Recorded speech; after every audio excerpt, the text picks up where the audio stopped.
The curfew tolls the knell of parting day. The lowing herd winds slowly o'er the lea. The ploughman homeward plods his weary way, and leaves the world to darkness, and to me. Now fades the glimmering landscape of the sight, and all the air a solemn stillness holds, save where the beetle wheels his droning flight, and drowsy tinklings lull the distant folds. Save that from yonder ivy-mantled tower the moping owl does to the moon complain of such as, wandering near her secret bower, molest her ancient solitary reign. Beneath those rugged elms, that yew tree's shade, where heaves the turf in many a mouldering heap, each in his narrow cell forever laid, the rude forefathers of the hamlet sleep. The breezy call of incense-breathing morn, the swallow twittering from his straw-built shed, the cock's shrill clarion or the echoing horn, no more shall rouse them from their lowly bed.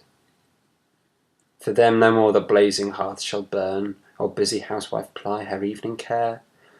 No children run to lisp their sire's return, or climb his knees, the envied kiss to share. Oft did the harvest to their sickle yield, their furrow oft the stubborn glebe has broke. How jocund did they drive their team afield, how bowed the woods beneath their sturdy stroke.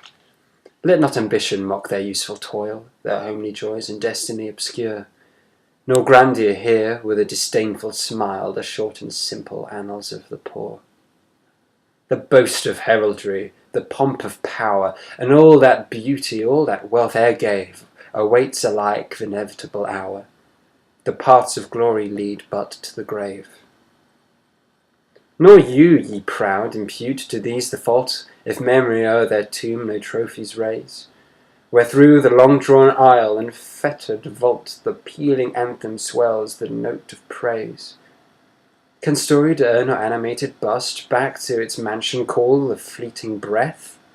Can honour's voice provoke the silent dust, or flattery soothe the dull, cold ear of death? Perhaps in this neglected spot is laid some heart once pregnant with celestial fire, hands that the rod of empire might have swayed, or waked to ecstasy the living lyre. But knowledge to their eyes, her ample page, rich with the spoils of time, did ne'er unroll. Chill penury repressed their noble range, and froze the genial current of the soul. Full many a gem of purest ray serene the dark and fathomed caves of ocean bear. Full many a flower is born to blush unseen and waste its sweetness on the desert air.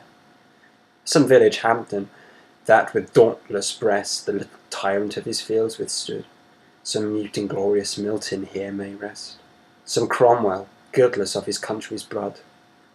The applause of listening senates to command, the threats of pain and ruin to despise, to scatter plenty o'er a smiling land, and read the history in a nation's eyes, their lot forbade, nor circumscribed alone their glowing virtues, but their crimes confined, forbade to wade through slaughter to a throne, and shut the gates of mercy on mankind.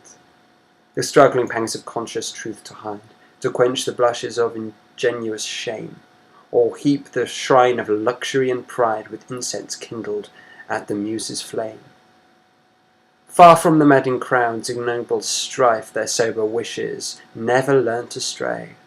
Along the cool sequestered vale of life they kept their noiseless tenor of their way. Yet even these bones from insult to protect, some frail memorial still erected nigh, with uncouth rhymes and shapeless sculpture decked, implores the passing tribute of a sigh. Their name, their years, spelt by the unlettered muse, the place of fame and elegy supply. And merely a holy text round she strews, that teach the rustic moralist to die.